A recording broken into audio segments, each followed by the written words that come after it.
Hello everyone and welcome back to Northlands National Park. In today's episode you're going to be wondering why I'm just staring at this mountain, but everything will be revealed very soon and very quickly. We are going to be building a underground walk-through exhibit area. And the reason I want to do this is I want it to not fit the current theme of the zoo. So to do something a little bit different, we either need to build buildings or get a little bit more creative by cutting something out of this mountain. Now, I don't want to build too high up because that area at the top there where you see that shadow, that's going to be a new overlook that's going to come soon in another episode in the future as I continue to expand into this land. But what I want to do is where the path curves round in between the grey seal and Japanese macaque habitats, I'm actually going to be making like a junction there that cuts straight into the mountainside. You can see as we zoom out, we've got a huge area still to expand into, and I've had like a different kind of number of ideas and stuff of what I want to do, and it could come out the back here, but there's a lot we can play with the landscape that we've been given. And actually, I've just noticed, what is that over there in the top? You see that little hole in the side of the hill? Let's go have a look. Oh wow, there's like a natural cave up there. Well, I wonder if that's where we put some wolves, or maybe our Siberian tigers, when we finally get them in, can go and live. Anyway, back on with our speed build for a day, where I'm going to jump through a few different things and cut out as much of the messy camera work as possible, because we all know how difficult it is to build underground. But let's just have a quick sweep over the top of our zoo here, nice and slow. I think it's looking great so far, and I'm really happy with the progress. It's been really steady. We're getting a nice bit of income in now, which means I can move on to some more advanced projects. So here we go. We started by putting our path through, and I dug it into the cliffside a little bit, and now I'm going to do a little bit of terraforming. All I want to do is I want to increase the height of the inside of the area a little bit more, and just make sure we've got a nice bit of work area to be able to do what we're looking to do today. So we're just pushing some terrain, and I'm going to be talking a little bit about terraforming and the process that I go through when it comes to terraforming, and that's going to happen in like a little mini-sode somewhere along the line, or I may do a full live stream on it that I cut down into other little bits and pieces to create a tutorial, shall we say. Next, once we'd hollowed out the cave, we threw down our exhibits, and I'm looking at about 8 exhibits for this one. And they're going to be a mix of amphibians and insects. The insects are going to bring us in a load of income because they have quick breeding cycles, and they often come out with a load of offspring as they go. And that's kind of where I'm going to be trying to get as much funding as possible from to continue expanding other projects. So we made a nice big area opposite the exhibits that I'm now filling in with some mulch layers, and I just think this is going to be a really nice, it's giving us a bit of a base coat to work with. And after that we'll be doing some rock work and things just to bulk it out. And the way I like to think of it, it's just layers upon layers upon layers.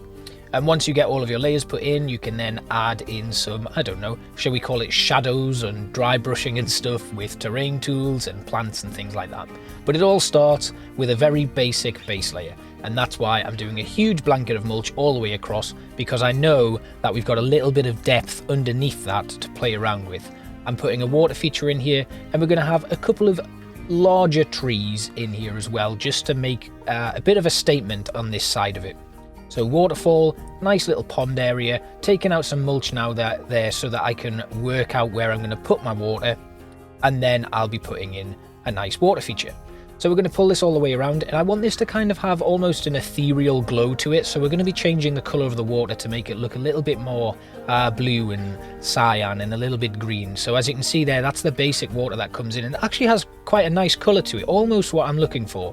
But I'm still going to be changing the colour along the way, because this doesn't last. Once it gets dark, you kind of get that dark watery thing from the reflection. Next thing, to give this pond a little bit of shape, we're putting in some curved patches of mulch just to give me a little bit more of a texture to work with when I actually come round to do the rock work in here, because we'll be using mulch and then we'll be intersecting that with bits of rock that go down the side of the pond, because as you can see, if you look very closely, you'll see that you can still spot the glass work there as well, which I want to hide completely, because obviously at the moment the glass actually is sunk into the mulch somewhere, so you can't actually see the tops at all, which was really lucky for me. And I just want to make sure that the side panels are hidden as well, and the rocks will add a little bit more texture below the surface of the water and give us a lot more to play with. this is all very basic, so I really wanted to go back and rather than doing something very elaborate and over the top, just go back to basics. And I was kind of inspired by going back to Saltwell and doing that episode a couple of weeks ago where I did some finishing touches, which have been long time coming, I guess. So I wanted to do something a little bit more basic here that was a little bit of a throwback to how I designed things in the olden days, mixed with some of the new techniques that I've picked up along the way. So here we are putting in our base rock layer, and this is just going to form a barrier between the mulch and the side of the cave entrance, which I've currently just got painted all in harsh stone, but I do change that up a little bit, and I will show you a little snippet of that. Because what I think really works well with the terrain painting tools is how you merge them into your rock structures and other plants and things like that. And this is where you can really make a build stand out, where you have nice interchangeable textures that fit nicely together. And that goes all the way from the choice of your rocks, the positions of them, how you intersect them with mulch and plants to fill in any uneven edges, and then how you use the terrain paint tool to really finish that off. So here we've all got basic rocks, but you would imagine there'd be patches where there was soil or a bit of sandstone or something like that. And then here we are again, putting in our sides of rock just to see them intersect through the mulch a little bit more. And that's going to give us a nice guide for where we can fit in our plants and things as we put in the foliage layer on top of all of this to hide all of the imperfections that are in the mulch. I also put in a carpet of mulch to form our walkway, so the path is completely hidden, and when people come in here it is literally like they're stepping into this underground rainforest, and it's all quite mystical and fantastical, I guess. And it's a really stark contrast to everything that's going on outside in this frozen wasteland landscape that we've got going on for the rest of the national park. And this is something that I really like about being able to do this build. Obviously it's all artificial, so one of the things that I've thought about coming back to just to do some touch-ups and stuff is putting in kind of like a full humidity system and things, using like lots of overhead pipes and things like that. I just thought that might give it a little bit of a finishing touch and make it look a little bit more elaborate, but I think that's something for another episode. Certainly not something that I wanted to do today. Coming around into our foliage layer, and this was all just a mix. You see I'm using my favourite plants as usual, sinking some trees into the ground, and this again is another base layer. So it's one base, then another, and then you come in with your fine detailing, putting in some nice pops of colour with little flowers and things just to finish it off. Now I'm only showing you the design of this first area around the pond, because I don't think you need to see the rest of it. It's all very much the same, and it's just duplicating the techniques and using the same things over and over again to get a final effect. We are going to do a full tour, and you will see the whole thing in action by the end of the video, so it's not really too much of an issue that we don't show everything that's going on in the build. I wouldn't want you to sit here for an hour. This actually ended up being quite a quick build for me. It only took about 2.5 to 3 hours to do, so certainly a lot less time than some of the other builds I've been doing lately. It was just kind of working out how to work amongst the underground work that I had to play with, and yeah, I really had a nice time building it. It was a nice change from the stuff that I've been doing so far. I am excited to get back to doing full-scale habitats and things, and I think that's going to be coming in a future episode. But we may spend a couple of episodes of this zoo doing some guest-based fluff, I guess, to flesh out the new areas that we've got in place. I'm thinking more log cabins, potentially doing a couple of like bike hire shops and things, and using some of the new smaller restaurant tool things that we've got at our disposal now, where we can have little side cafes or something, just to really add a little bit more to the zoo and make it look fully lived in. But I think probably the next thing I would be doing is maybe a ski lodge. We've got a lot of mountains here. Why not put a ski lodge in and just add that as an extra bit of playfulness to the zoo and give it a little bit more of a lore to sit in, which I think would be quite cool to do. And we can work that out in another episode. So this big tree that I put in and I liked it at first, and then the more I designed the build, the less and less I liked it. And I'm going to talk a little bit later about what made me fall in love with it again, but I thought about taking it out very long and hard for quite a substantial part of the design process in this one. But that's part of the process. You either take something out or you work out how to make it fit in. Because I really liked it. It was a nice statement, and it really helped the central area of the build stand out.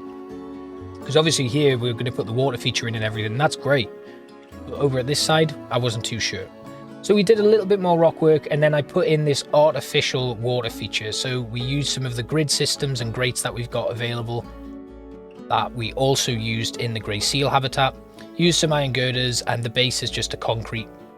And really simple, really simple. I didn't want to go too over the top with it because most of it's going to be hidden by water, but I would like to be able to show that there is something here that's making the water come through, rather than doing something as if this water's just appearing from nowhere. And that kind of inspired the idea to carry on working on that sort of concept and have more artificial touches and features going throughout this build, as if we've had this cave system that we've then worked on a little bit more and put in all of the pipe work and things, and that would just be something a little bit more industrial, and I think that would contrast really nice with the natural look of the interior of the place. And that would all be going overhead, which at the moment, when you kind of look up in this area, it does look a little bit bare. And I know guests aren't really going to be doing that, but I am with my camera, and I would like to make sure that what I'm looking at is a little bit more detailed and fleshed out. But while you're doing these builds, it's always good to look at ways that you can improve them, because you can then come back at a later date and actually make those improvements. The last thing I wanted to do to finish off this pond area is throw in a few pops of mist and some bubbles, and look at that reflection. I think that's amazing, and that's just with like a light blue tint on the water. Over here, we brought in our usual grasses and bushes just to finish this off. Scaviola bushes, that was it. I've been trying to think of the name for ages. And then I wanted to put a little bit of like staff fluff in this area here. So a few crates and stuff, and little pools, buckets and things. A couple of flour sacks and little bits and pieces just to add a little bit more of a dimension to the build, I guess. I'm gonna, in future, maybe have a look at what's on offer on the workshop. See if I can bring in some workshop tools and things just to give me a few more props to play with. I am not very good at designing smaller props and things like that, but I know there's a few wonderful examples on the workshop, so it would be nice to bring some of those into the zoo and actually use them, so I'm not using the same materials over and over again, and I can make a few thematic props fit into the rest of the zoo. I've not used like a large tree log for a while, so I thought we'd bring that in as well, and then a few more bits and pieces just to finish off this little area here. Moving on now, we are going to be doing some of our exhibit work, but only after I finally tell you the reason why I kept the tree. I made a huge hole in the top to let light pour in, which kind of gives a little bit more of a truth to this tree being there. Everything else is quite small and probably doesn't require a great deal of light, and we could grow artificially, but that tree just did not sit right at all in there. So opening up a huge hole in the top of the area here really allowed some natural light to pour in right in the middle, and sometimes as the sun's rising and it just catches that tree, it's a really nice sight. I think it looks incredible. So that was something that kind of just came to me in the last minute, just before I was about to remove the tree altogether, and I was really happy with that outcome. Then it was just a case of putting in a final layer of rock work just to add some little texture pops in between the rest of the actual terrain itself. And we just needed to make sure that we didn't go too high up with this one, because we could end up with rock poking out the top of it. At this point, I wasn't really sure how much of the terrain I'd eaten away when you compare it to the top, so that was an interesting experiment. Moving on to our exhibits then, we just wanted to do something really basic and simple, so I used the temple blocks to create a base layer and then carried on moving throughout. We did a number of walls that we then mixed with Arctic wood blocks and things like that. I put in a staff area here that originally was going to be a fully working, fleshed out area, but I ended up just putting a door over the front of it, covering the whole thing altogether. Again, that's something that I might revisit in the future if I decide to put in a load of pipe work and things, because it would be nice to have an area where you kind of get the climax of this pipe work and where it all ends up in the end. And I could even put in like a disabled water temperature regulator or something like that, or create my own water temperature regulator that would just be a TV screen with a couple of switches and stuff drawn on it and painted on it. And that would just be something that adds that final touch to it. I then pulled the terrain back in so that it overlapped some of the temple blocks to add some support and a little bit more of a grip to it. So it looks like we've actually put these blocks in and had them sink into the wall. Then, to cover up some of the areas that were imperfect or had clipping issues, I used some Arctic wood and some of the old African fence posts that we then created a trim with. This was something that it was really simple, and it was just nice to bring that into play, and I still think it gives a nice texture pop. We ran this all the way along. Originally I'd considered using things like some TV screens just to add some advertising touches, but it looked like they were a bit too high up, and they didn't really fit in with the build itself.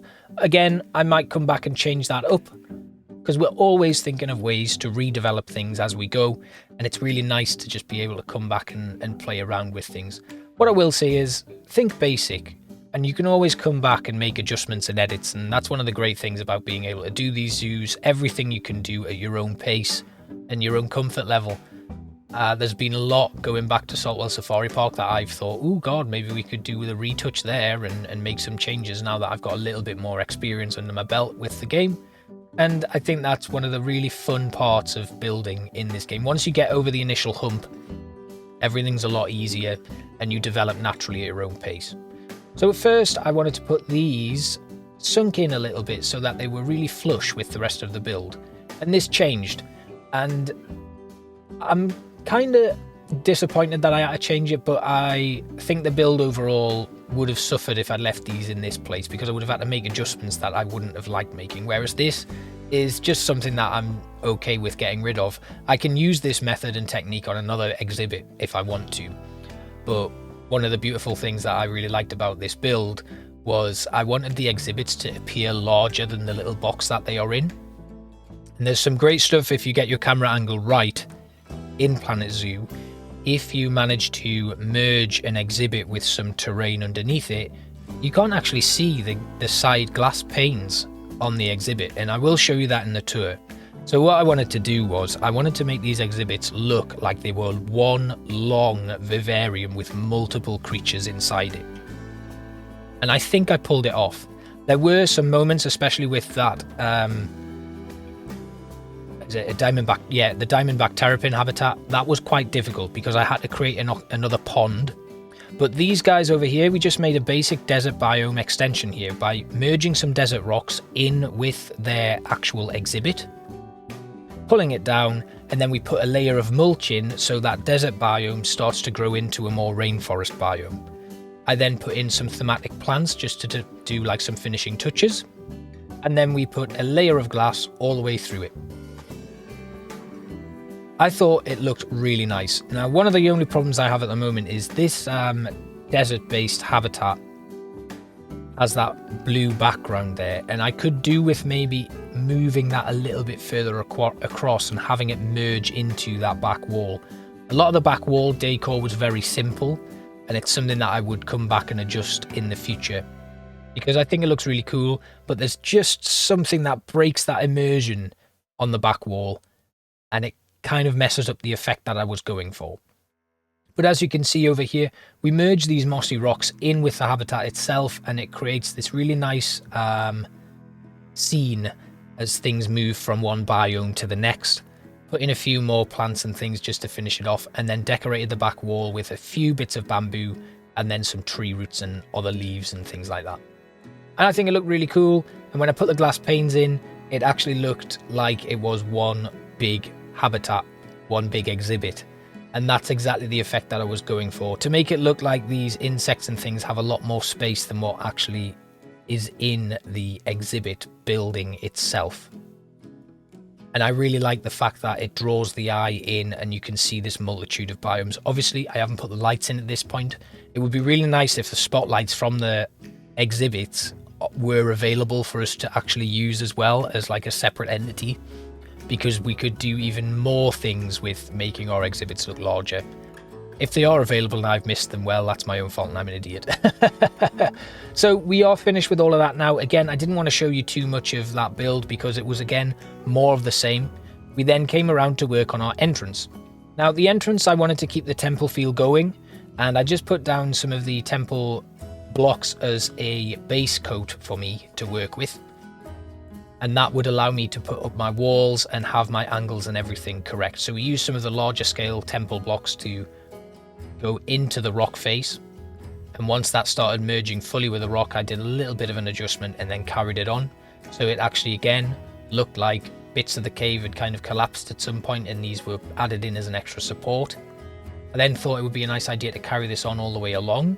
So we continued this rock face going all the way along and then used some of these where I could put in some lights, some nice little candles just to add a finishing touch to it all. This eventually got duplicated and added to the exit as well, so these are exactly the same throughout, apart from there's a couple of things that I did add to this one after I'd finished the build and I forgot to put them on the exit. But as I'm kind of pushing one as the entrance and one as the exit, I don't think that's too much of an issue. Of course, the AI doesn't work that way, and guests will just go whichever way they want.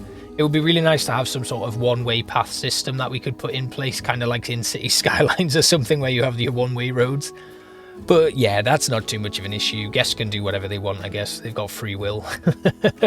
So we were pushing around with the rocks and things, and I wanted to do a nice trim here as well. So we took some of these temple, what are they called? Temple fascias, I guess, just to finish off, and then made a few support beams using these temple corner pieces, which I duplicated and made into like a complete semicircle. And then I took some of these East Asian wooden beams because they're really thick, and we used them to finish off the entire structure. And it just added that extra support that I needed, and I really like the way these two materials work together. That was something that was really nice to play around with. I did experiment with a few other bits and pieces just to see if I was missing something, but I came back to this one, and one of the things I actually did was flip it round. So the base of it was at the top. I thought that had a little bit of a better effect, because most of this bottom piece would actually end up being sunk to the ground or covered with foliage when I finally flesh out the smaller detailing in the build itself. It was just very refreshing to be able to come back into it and make a few adjustments and do something that was a little bit against the grain when you compare it with some of the stuff that I've been doing in this zoo so far. So again, we continued that theme that we had running on the trim on the interior of the build by using, again, those African fence posts. I then put up this little signpost pointing people in the direction of the new exhibit area. And I called it something that I now regret calling it, which was the Forest of Wonder. I hate it already. I'm going to change it. Do you guys have a suggestion? Please drop one in the comments. That would be really lovely, and it would probably give me an idea for what to name it, because I am terrible at naming exhibits and things. So that would be really nice of you guys to do, and I will pick the best one, pick my favourite, and I'll change the name of the exhibit. Anyway, I put back in the temple cobblestone walkway because I really liked it, and I like how it merged with the rest of the scenery around, so I was pretty comfortable with actually just putting that in. The next step was to try and find something to add as kind of like a decorative touch for the area, and I really struggled with this. I was trying to think of something that I could do just to really finish it off, but nothing was really jumping out, so I once again lent on foliage and plants. And what I wanted to do was make this area look a little bit overgrown by throwing in some vines and things, creeping up into the ceiling of the temple entrance.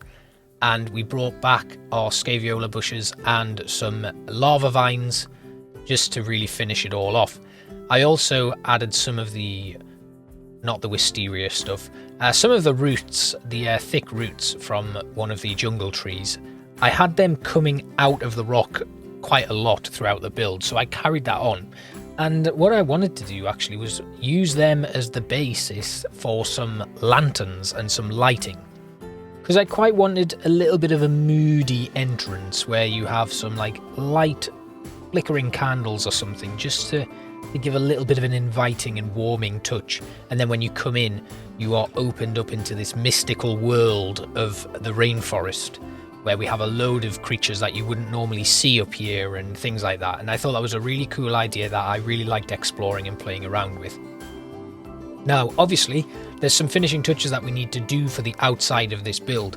And what I thought about doing was, in another episode, when I actually get round to doing that guest viewing area where they can sit and watch the talk about the Japanese macaque, I will then run that decorative area all the way along and do something a little bit more elaborate with this actual entrance. Something that's really well lit and really inviting and is a really like pointed, stark contrast to the rest of the build and the rest of the zoo itself. I tried using my favourite baubles in this area and it didn't really work. They weren't putting out a lot of light, and I also thought they look a little bit weird, like they're just stuck on. But one thing I will do, and I've forgotten to do in the entirety of the recording this video, is put them in the actual build of the interior itself. I've not done that yet, so I will do that. We threw down a few candles in here because that's exactly what I wanted to do, and they just add a nice warm glow to the rest of the build. The next thing I did was take these European lanterns, throw a candle in them, and make them a separate build piece. Now this is why they didn't get duplicated when I did the rest, when I moved the entrance to the exit, because these were all separate buildings themselves. So after playing around a little bit, I was going to have them on the wall, but then I decided to attach them to these roots with some rope. And that just involved putting them into place and then snapping on a rope coil to make it look like they'd been hung up and wrapped around. And some of them look a little bit low and they may need to be adjusted and moved up a little bit. Because they look quite low, they are a little bit awkward in the way that they look as you come into the build. But I'm pretty happy with how they are so far. And when it's darker, they look great. It gave the nice warm glow that I was looking to create to like kind of invite people into the exhibit. So this is the one area that I'm not sure about even after completing the build. I wasn't really confident that these baubles would work in this corner piece, and what I actually may end up doing is having the temple stone wall curve round and just finish it off that way. I ended up throwing in a bit of foliage and a little bit more coverage just to mask the lights and hide them behind something, but I wasn't massively happy with. Another thing I've not talked about is the stone trim that I used in place of the default wooden one that the path is based on.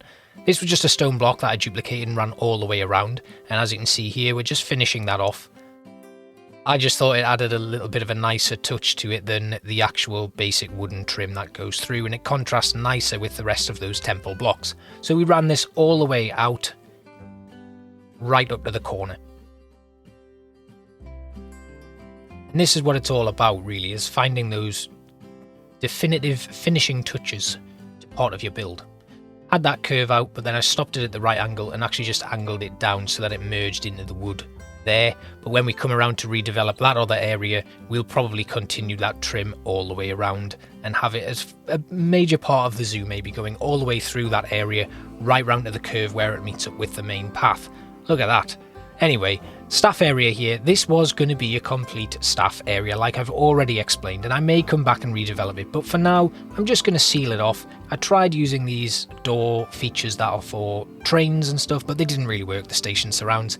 So I then played around with a door that I thought would be fitting and ended up coming back to, once again, the East Asian door, which doesn't look completely themed around East Asia, and I think works really well in this build setting. So there were a few different things that I wanted to try and play with, but I did end up just settling for the one that I'm used to and the one that I know, because it's something that I can work with great ease, basically. And I felt comfortable in just dropping it into place, fitting a few trims around it, just to add some support to the rest of the structure. And then I thought, how do we decorate this a little bit more?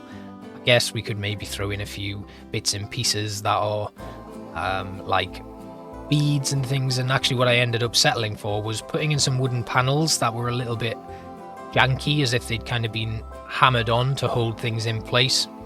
I duplicated that and moved it around to the other side, and then just added a slight rotation so it didn't look like an obvious duplication. Threw them all in, and that was kind of where I'd settled on in terms of the panels. I then put this in, that was just fence posts basically from the Arctic Wood pack, And this is something that, again, I'm not 100% sure on and not 100% certain that I'm going to keep in. But it did give a little bit more detailing to the rest of this, like, centerpiece. So I've left it in for now. And yeah, I don't know, it just kind of looked a little bit too busy and too messy. It was a bit overwhelming to look at when I zoomed out. But that might be something that just grows on me over time. And yeah, I think I'm okay with it for now. The last thing I did was put up a staff sign here because, again, it would be nice to have something to signify that this is about to be a staff area. So we had that put in place and then moved it up so it was out of the way and nobody's going to bash their heads on it. Moving over to here, this is me just duplicating the original entrance and fitting it into place. And I was quite surprised at how accurate I'd managed to measure this up because it's almost exactly the same width. I know I had the path to help, but yeah, that was very surprising. Obviously, we've got a little ramp going down here, so it is a little bit different. So we did need to make a couple of adjustments just to finish it all off. And I just bulked that out with a couple of rocks and things. So I was really happy that that was such an easy transition to do.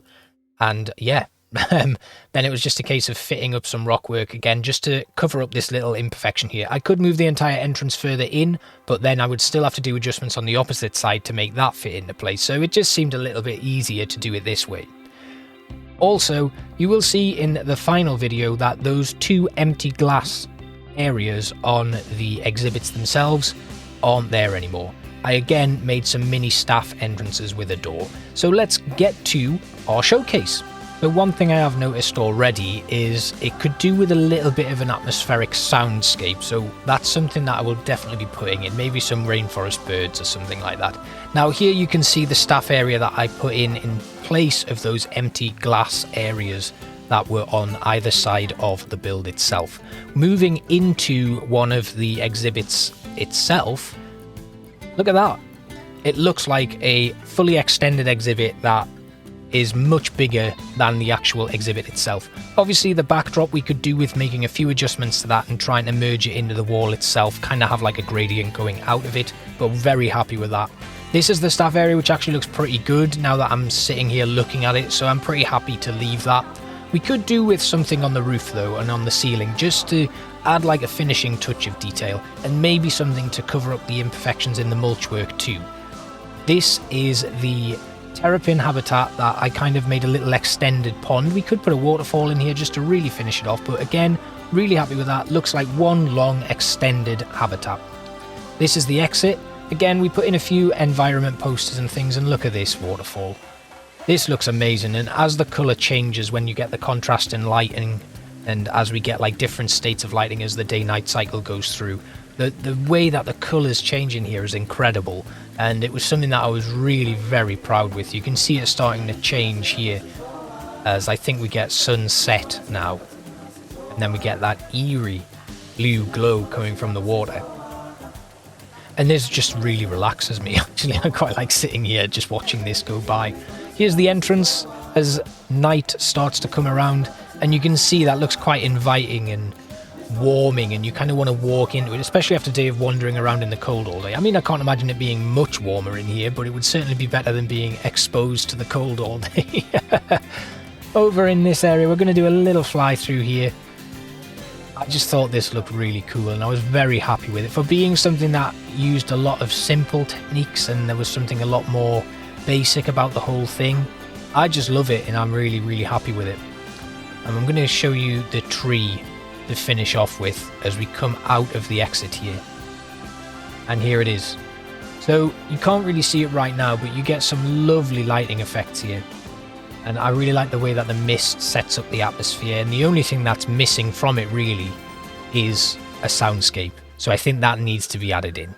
Anyway, I just want to thank you all for tuning in again. This has been a really fun build to do, and it was really exciting to do something a little bit different from the theme. I hope you enjoyed it too, and I will see you for the next episode of Northlands or any other content you want to watch. Bye bye.